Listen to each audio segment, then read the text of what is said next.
This lecture I have specially designed.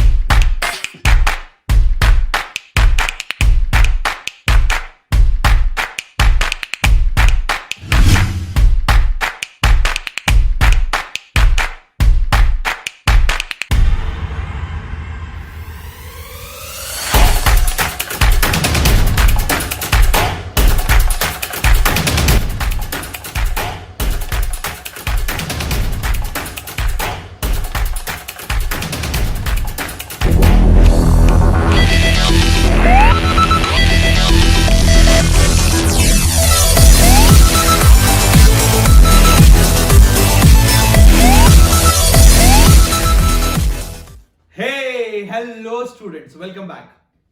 So now we are going for the most difficult topic for everyone, that is electrostatics. Electrostatics का जो डर है ना बच्चे लोग को वो बहुत ज्यादा है ना. फिजिक्स बहुत जन को डिफिकल्ट लगता है इलेक्ट्रोस्टैटिक्स को लेके.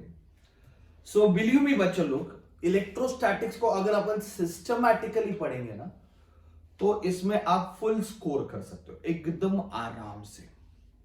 आई प्रॉब्लम इस चैप्टर का ये है कि इसका आधा पार्ट किधर है 11th स्टैंडर्ड में और आधा पार्ट है 12th स्टैंडर्ड में.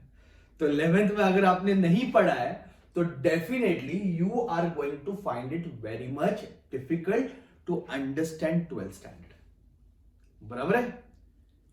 तो करना क्या है, चैप्टर का स्टार्ट थोड़ा ना समझने के लिए करना. अपना एम क्या है, देखो दो तरह के बच्चे होते हैं. एक जो थोड़ा समझते, समझ के पढ़ने का कोशिश करते हैं, ओके, उनके लिए तो ये वीडियोस बेस्ट है. और बाकी कुछ बच्चे ऐसे जो सिर्फ रट्टा मारते हैं ना, रट्टा मारते हैं, जो पढ़ के जाते हैं ये एग्जाम में इंपॉर्टेंट है, ये आएगा ये आएगा ये आएगा, ऐसे हर जगह से पढ़ते रहते हैं, तो वो थोड़ा सा कंफ्यूज हो जाते हैं, वो थोड़े कम मार्क्स लाते हैं. Okay, so my advice is always understand the chapter, उसका सीक्वेंसिंग समझो, कॉन्फिडेंटली फिर आपको चैप्टर करने को आएगा. बराबर है. इलेक्ट्रोस्टैटिक्स, यस, इलेक्ट्रोस्टैटिक्स में some topics are needed from 11th standard. You should know some topics. अगर आपको वो चीजें नहीं पता है तो डेफिनेटली डिफिकल्ट होने वाला है. इलेक्ट्रिक चार्ज मतलब क्या मालूम होना चाहिए, कूलम्स लॉ मालूम होना चाहिए, चार्ज डेंसिटी मतलब lambda that is linear charge density, sigma surface charge density and rho volume charge density. ये तीन चार्ज डेंसिटी है जो 11th स्टैंडर्ड में है, जो यहां पे यूज होने वाले, ये आपको मालूम होना चाहिए. इलेक्ट्रिक फील्ड मतलब क्या है, it's a force acting on charge, उसका डेफिनेशन, उसका यूनिट, ये सब 11th में. अगर आप ये नहीं पढ़ोगे तो गारंटेडली चैप्टर अटकने वाला है. और सबसे important, you should know what is Gauss theorem. तो चार्ज डेंसिटी, इलेक्ट्रिक फील्ड और गॉस थ्योरम पढ़ो मत, बाय हार्ट मत करो, पर एटलीस्ट समझो कि भाई ये है क्या. गॉस थ्योरम क्या, आपको पूरा थ्योरम रट्टा मारने नहीं बोल रहा हूं, पर you should know the meaning, what is there in the Gauss theorem. वो सारी चीजें आपको पता होनी चाहिए, तो आपको चैप्टर इजी लगेगा, क्योंकि चैप्टर स्टार्ट होता है एप्लीकेशन ऑफ गॉस थ्योरम से. तो ये पॉइंट्स बच्चे लोग प्लीज नोट डाउन करके रखना, ठीक है. ऊपर मैंने प्लेलिस्ट का लिंक दिया हुआ है, ओके. और मैंने जब चैप्टर पढ़ाना चालू किया इलेक्ट्रोस्टैटिक, तो मैंने इन सारी चीजों का ध्यान रखा और मैंने वो सारे टॉपिक्स कवर किए, ठीक है. तो मेरे प्लेलिस्ट में आपको ये सारे मिलेंगे. आपको 11th का टेक्स्ट बुक खोल के पढ़ने का जरूरत नहीं है. अगर आपको आता रहेगा तो आप डेफिनेटली चैप्टर को स्टार्ट कर सकते हो, ठीक है. सो chapter starts from application of Gauss theorem. तीन एप्लीकेशन पढ़ते हैं इसमें, एक स्फीयर का, एक सिलेंडर का और एक प्लेन शीट का, ठीक है. तो तीन आंसर है, okay. One is for spherical shell, other one is for infinitely long charge wire or cylinder, और तीसरा है infinite charge plane sheet, ठीक है. तो ये तीनों डेरिवेशन हम गॉस थ्योरम के ऊपर करते हैं, तो प्लीज बाय हार्ट करके जाना. ये वाला डेरिवेशन इंपॉर्टेंट है. देखो मैं जो चीजें इंपॉर्टेंट बोल रहा हूं मतलब भाई वो करो अच्छे से, सारे करने ऐसा नहीं है, पर ये बहुत अच्छे से करना, इसको छोड़ना मत, ओके. अभी इसमें कुछ एमसीक्यूज डिजाइन होते हैं, 1 और 3 में बता देता हूं. स्फेरिकल शेल में outside electric field is 1/4 pi epsilon not Q upon R square. Surface पे ये स्मॉल आर को हटा के कैपिटल आर स्क्वायर डाल दोगे, जो कि रेडियस ऑफ द स्फीयर है। ये चार्ज स्फेरिकल शेल है, इसके ऊपर ऐसे सारे चार्जेस है, इसके ऊपर सारे ऐसे चार्जेस है, ठीक है। और इनसाइड इलेक्ट्रिक फील्ड इनसाइड कितना रहता है पता है? 0 रहता है, ठीक है। तो किसी भी चार्ज शेल के अंदर इलेक्ट्रिक फील्ड कितना होता है? 0 होता है। ये एक अच्छा एमसीक्यू है, ठीक है। सेकेंड एमसीक्यू मुझे ऐसा लग रहा है जो इंपॉर्टेंट है वो है प्लेन शीट के ऊपर यूनिफॉर्म इलेक्ट्रिक फील्ड कौन बनाता है? जैसे ऐसे बहुत बार आपने डायग्राम ड्रॉ किया रहेगा, यूनिफॉर्म इलेक्ट्रिक फील्ड, ठीक है। तो uniform electric field is always produced by the plane sheet, infinite plane sheet. बाकी ये नॉन यूनिफॉर्म इलेक्ट्रिक फील्ड बनाता है, सिलेंडर भी नॉन यूनिफॉर्म इलेक्ट्रिक फील्ड बनाता है, पर ये यूनिफॉर्म इलेक्ट्रिक फील्ड बनाता है क्योंकि इस पे आर नहीं आता, इंडिपेंडेंट ऑफ आर है, इसमें आर आता है। यू कैन सी आर आ रहा है, आर आ रहा है, इसका मतलब क्या है? जैसे जैसे डिस्टेंस बढ़ेगा इलेक्ट्रिक फील्ड क्या होगी? कम होगी। पर प्लेन शीट जो बनाता है वो यूनिफॉर्म इलेक्ट्रिक फील्ड बनाता है। Please remember this statement, MCQ 1 mark का आ सकता है, ठीक है। तो सबसे पहले हमने कॉन्सेप्ट को समझा, इलेक्ट्रिक फील्ड मतलब क्या है, चार्ज डेंसिटी मतलब क्या है, गॉस थ्योरम मतलब क्या है, और फिर हमने ये 3 डेरिवेशन अच्छे से लिख के पढ़े। ओके, तीनों डेरिवेशन के 3 फॉर्मूले आएंगे। ओके, तो इसके ऊपर फॉर्मूला बेस्ड क्वेश्चन है। ओके, फॉर्मूला बेस्ड क्वेश्चन आप आराम से सॉल्व कर सकते हो। मैंने 4 क्वेश्चन आपके सामने दे के रखे हुए, ठीक है। नीचे डिस्क्रिप्शन में गूगल फॉर्म का लिंक है, उसको डाउनलोड करो। ओके, आपको ये सारे क्वेश्चन प्रैक्टिस के लिए मिल जाएंगे। Okay, so now I hope you understood. ये सम करना है स्टेप बाय स्टेप। पहले इलेक्ट्रिक फील्ड खत्म करेंगे क्योंकि इस चैप्टर में टोटल 3 चीजें हैं, इलेक्ट्रिक फील्ड, इलेक्ट्रिक पोटेंशियल और पोटेंशियल एनर्जी। ऑलमोस्ट ये दोनों सेम ही है, पर मैं इसको 3 पार्ट में डिवाइड कर दूं, electric field, electric potential, potential energy, और चौथा पार्ट अलग से हम पढ़ेंगे, दैट इज कैपेसिटर, ठीक है। तो पहले तो इलेक्ट्रिक फील्ड को एकदम दिमाग में डाल दो।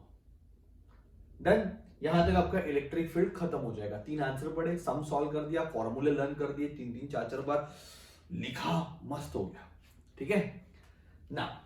इलेक्ट्रिक पोटेंशियल, ये पूरा टॉपिक 12th स्टैंडर्ड का, तो टेंशन लेने का जरूरत नहीं। तो स्टार्ट ही होगा उसके कॉन्सेप्ट से कि भाई डिफाइन इलेक्ट्रिक पोटेंशियल, उसका यूनिट क्या है। ओके, नेक्स्ट, इलेक्ट्रिक पोटेंशियल हमें पॉइंट चार्ज का फाइंड करना है, इलेक्ट्रिक पोटेंशियल हमें डाइपोल का फॉर्म करना है। देखो, 2 ही इंस्ट्रूमेंट्स, 2 ही चीजें पढ़ेंगे। अगर मैं इलेक्ट्रिक फील्ड को छोड़ दूं, इलेक्ट्रिक फील्ड में हमने क्या किया? हमने क्या पढ़ा? स्फीयर पढ़ा, सिलेंडर पढ़ा, प्लेन शीट पढ़ा, राइट।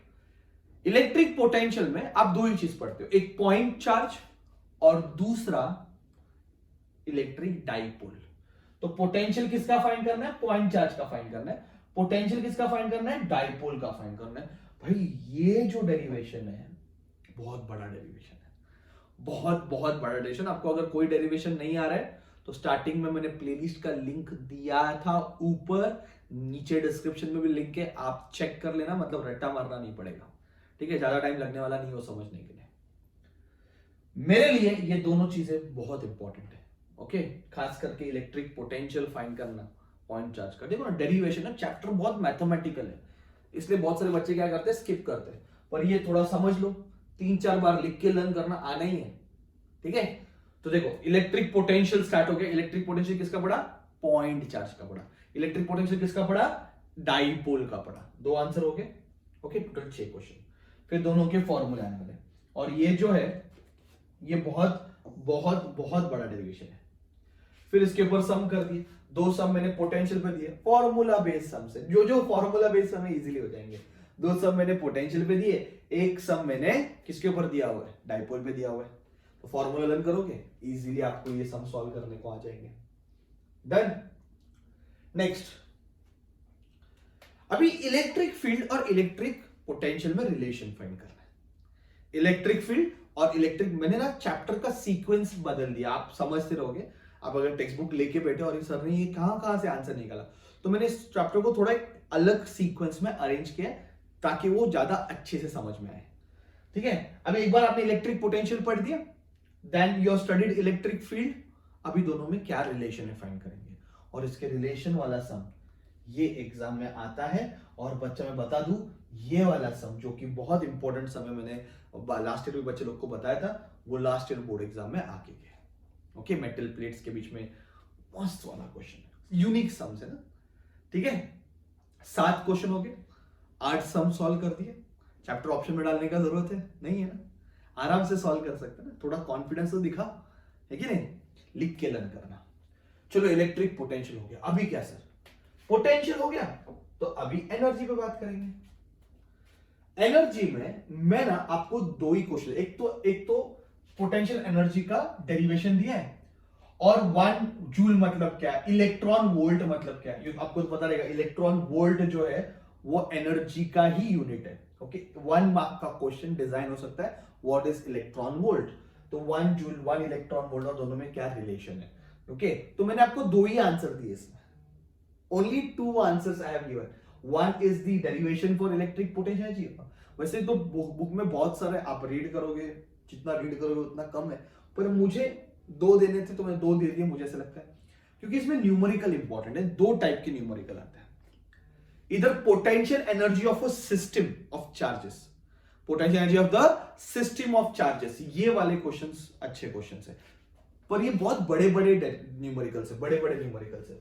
तो एक तो नॉर्मल पोटेंशियल एनर्जी के क्वेश्चन है, ये जो छोटे न्यूमेरिकल है, एग्जांपल नंबर 2 करके जा सकते हो, अच्छा क्वेश्चन है। और ये जो है ना वो स्क्वायर के, मतलब ये system of charges, potential energy of system of charges पे न्यूमेरिकल्स है। तो टोटल मैंने 5 न्यूमेरिकल्स दिए, आपकी चॉइस है। मेरे तरफ से ये वर्क डन वाला 2 मार्क का इजी क्वेश्चन है, चल बहुत इजी क्वेश्चन आता है, तो वर्क डन वाला एक अच्छा क्वेश्चन है। ठीक है, और ये सिस्टम ऑफ चार्जेस है, इसमें 2 से 3 से 4 चार्ज रहेंगे, 3 चार्ज रहेंगे, आने के लिए कितना वर्क होता है, वो बड़े बड़े टाइप के सम्स है। अगर सम्स नहीं आ रहे, आपको पता है क्या करना है। ओके, डेरिवेशन अगर अच्छे से हो गया, सम में स्टकअप कर रहे हो, ठीक है, please go for my video, उसमें ये मैंने सारे सम्स आपको बता दिए हैं। ओके बच्चों, next is the potential energy of dipole. अभी मैंने क्या बोला था, सबसे पहले मैंने क्या बोला था कि पॉइंट चार्ज और डाइपोल 2 ही चीजें पढ़ने वाले। तो पोटेंशियल जब पढ़ रहे थे उसमें आपने क्या पढ़ा, पॉइंट चार्ज और डाइपोल। अभी पोटेंशियल एनर्जी में हम क्या पढ़ेंगे, पॉइंट चार्ज एंड डाइपोल, ये 2 ही चीजें पढ़ने वाले। तो यहां पे पोटेंशियल एनर्जी किसका पढ़ रहे हैं अपन, डाइपोल का पढ़ने वाले। ओके, किसका पढ़ने वाले, डाइपोल का। और यह पढ़ते हो तुम लोग उसके 3 केसेस है ना भाई, मार्क करके लोगों को लर्न करके रखना अच्छे से, सीईटी के लिए भी इंपॉर्टेंट है कि स्टेबल कभी रहता है, stable configuration, unstable configuration. Okay, मतलब उसको 180 डिग्री पे रखा है, 0 डिग्री पे रखा है। तो ये dipole, potential energy of dipole का ये जो क्वेश्चन है, वो करने से पहले आप थोड़ा उसके केसेस को समझो। ये आंसर जो है उसका केसेस अच्छे समझो, ये ऑटोमेटिकली आपका हो जाएगा, बिलीव मी, ये हो जाएगा आराम से। हाँ, तो ये हो गया आपका चैप्टर खत्म। इधर इलेक्ट्रोस्टैटिक्स, इसके आगे वाला पार्ट कैपेसिटर का है कि नहीं इजी, कितने कम क्वेश्चन दिए मैंने, है ना। Electric field, electric potential energy, 3 topic में डिवाइड कर दिया, है ना। बहुत इजी क्वेश्चन है, टेंशन चैप्टर का टेंशन ही मत लो, आराम से जाना, समझ के करना, इजी लगेगा। फिर इसके बाद आता है डाइलेक्ट्रिक, कि what is dielectric, what is polar dielectric, what is non polar dielectric. तो ये थियरी क्वेश्चन है। डाइलेक्ट्रिक जो मीडियम अपन यूज करते हैं उसमें पोलर और नॉन पोलर, बेसिकली डाइलेक्ट्रिक का मतलब क्या है, इंसुलेटर है। ठीक है, तो इसके ऊपर आपको एक क्वेश्चन थियरी आ जाएगा। कुछ इंपॉर्टेंट पॉइंट्स इसमें एमसीक्यू के लिए आ सकते हैं, इसलिए मैंने ये पेज बोला कि भाई ये रीडिंग वाला पेज है, आप थोड़ा इसमें रीड कर सकते हो कि पोलराइजेशन का मतलब क्या होता है। ओके, पोलराइजेशन का मतलब क्या होता है, ये थोड़ा सा एक बार समझ लोगे तो ज्यादा अच्छा। एक्सटर्नल फील्ड लगाने के बाद डाइलेक्ट्रिक पोलराइज होता है। ठीक है, तो ये रीड थोड़ा एक बार करके जाना। फिर चालू होता है अपना कैपेसिटर। कैपेसिटर में मैंने इसको भी थोड़ा सा सिस्टमैटिकली डिवाइड किया, ये क्वेश्चन बहुत अच्छे से समझ के जाना।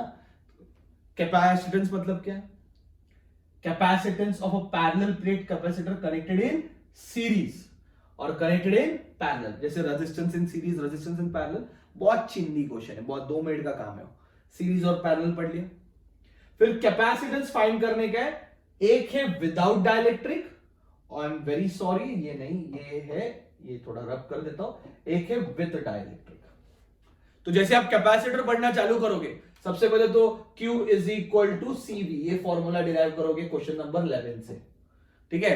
फिर सीरीज का फॉर्मूला निकालोगे 1/CS is equal to 1/C1 plus 1/C2। Okay, यहां से फॉर्मूला लेगा। फिर पैरेलल का formula CP is equal to C1 plus C2, बना कि नहीं। फिर यहाँ पे डाइलेक्ट्रिक का फॉर्मूला निकलेगा C is equal to epsilon naught A upon D, that is without dielectric, और विद डाइलेक्ट्रिक रहेगा तो C is equal to epsilon naught A, okay, what is it, it is D minus T plus T by K। Okay, तो ऐसे हर question में आपका क्या निकलने वाला है, एक सम निकलने वाला है, एक फॉर्मूला निकलने वाला है। और इसके ऊपर है ना बहुत चिंदी क्वेश्चन पूछते रहे, मतलब बहुत फॉर्मूला बेस्ड क्वेश्चन पूछते हैं, बहुत ज्यादा फॉर्मूला बेस्ड। तो मुझे ऐसा लगता है ये काफी इजी होना चाहिए आप लोगों के लिए, है ना। इतना इजी फॉर्मूला बेस्ड क्वेश्चन है, कितना टाइम लगेगा करने के लिए, you can do it very easily. तो थोड़ा सा कॉन्फिडेंस दिखाओ और इस क्वेश्चन को अच्छे से करो। कैपेसिटर खुद एक वेटेज लेके जाएगा, और ज्यादा करके मैंने देखा कैपेसिटर का न्यूमेरिकल आता है, और ये क्वेश्चंस इतने ही करने, और एक एनर्जी वाला वो बाद में दे दूंगा बस। बाकी आपको कुछ थ्योरी क्वेश्चंस नहीं पढ़ना है, पर इनको अच्छे से प्रैक्टिस करना, ठीक है। तो ये हर क्वेश्चन पे फॉर्मूला निकलने वाले, और उस फॉर्मूला पे अपन क्या करेंगे, सम सॉल्व करेंगे। So this all has to be done very nicely. खास करके विदाउट डाइलेक्ट्रिक वाला जो है वो अच्छे से करना, बहुत अच्छा क्वेश्चन है वो। ओके, नेक्स्ट, फिर इसके ऊपर क्या अपन क्या करने वाले, ये सम्स करने वाले। अब ये वाले सम्स है वो सीरीज पैरेलल वाले सम्स है, इजी सम्स है।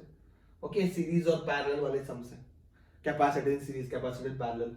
फिर ये वाले जो सम्स है, this sums 3-4 sums are very very important. इन सेगमेंट को सॉल्व करके जाना, this is the most important from my side. Okay, जो ये वाले सम्स है ना, ये अच्छे से करके जाना कैपेसिटर्स के ऊपर। जितनी बार भी बोर्ड एग्जाम में पूछा है, इस टाइप के क्वेश्चंस पूछे हुए हैं कि भाई डिस्टेंस बिटवीन द प्लेट कम कर देंगे, हाफ कर देंगे, एरिया डबल कर देंगे तो क्या होगा। एमसीक्यू भी आ सकता है 1 मार्क का। तो ये जो क्वेश्चंस है कैपेसिटर्स की, ये जो न्यूमेरिकल है, वो आप तभी सॉल्व कर सकते हो जब आप कैपेसिटेंस के आंसर पढ़ोगे, कॉन्सेप्ट समझोगे, ठीक है। मतलब अगर एक कैपेसिटर है, उसमें हमने डाइलेक्ट्रिक डाल दिया, तो उसका कैपेसिटेंस क्या होगा, K टाइम्स इंक्रीज होगा। तो ये सारे क्वेश्चंस यहां से मिलेंगे आपको, ठीक है। So this is very very important, please do it, capacitor वाला सेगमेंट इतना, ठीक है। इसके बाद बचता कुछ नहीं भाई, एनर्जी वाला कॉन्सेप्ट बचता है, ठीक है। तो एनर्जी का डेरिवेशन कर दिया, एक सम उड़ा दो एनर्जी का, 2 सम दे दिया मैंने एनर्जी के, ये दोनों सम्स खत्म कर दो, फॉर्मूला बेस्ड है, इसमें दिमाग लगाने का जरूरत नहीं है। तो energy stored in the capacitor का डेरिवेशन। और इस चैप्टर का सबसे इंपॉर्टेंट 4 मार्क का क्वेश्चन है the Van de Graaff generator. Yes yes yes, last year reduce syllabus में था, इस बार खुल गया है तो आ सकता है। वैन डी ग्राफ्ट जनरेटर, तो स्पेरिकल शेल वाला डेरिवेशन एक, Van de Graaff generator, potential of electric dipole, ये सारे क्वेश्चंस इंपॉर्टेंट है बच्चों। ये सारे क्वेश्चंस आप अच्छे से पढ़ के जाना। ओके, आई होप आपको ये टॉपिक आ जाएगा। मैंने बहुत सिस्टमैटिक इसको तोड़ के बनाया है। पूरा पढ़ने जाओगे तो बहुत डिफिकल्ट लगता है। इतना करो, इसके न्यूमेरिकल करो, इतना करो, इसके न्यूमेरिकल करो, तो ये थोड़ा सा सिस्टमैटिक हो जाता है, कॉन्फिडेंस भी अपना बढ़ जाता है, राइट।